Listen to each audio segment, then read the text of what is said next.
Hey everyone, welcome back to another tutorial. In this Proton Mail guide for 2026, I'll show you how to fix Proton Mail contacts not syncing issues.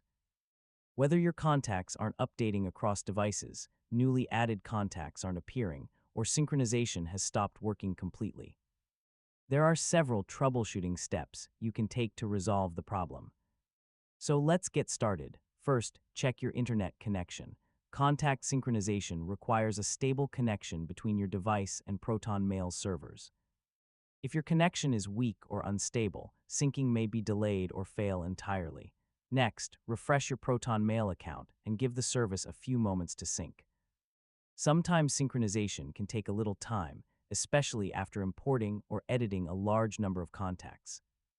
If you're using the Proton Mail mobile app, make sure it's updated to the latest version.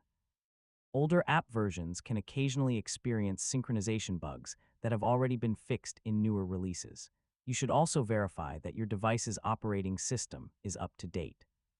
System updates often improve app compatibility and background synchronization performance.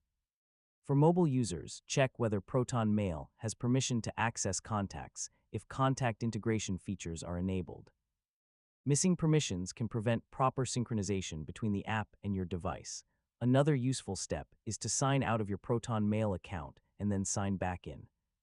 Refreshing your session can often resolve temporary sync-related issues, and that's how to fix Proton Mail contacts not syncing issues. By checking your connection, permissions, software updates, and account settings, you can resolve most synchronization problems and keep your contacts updated across all your devices. Thanks for watching, and I'll see you in the next tutorial.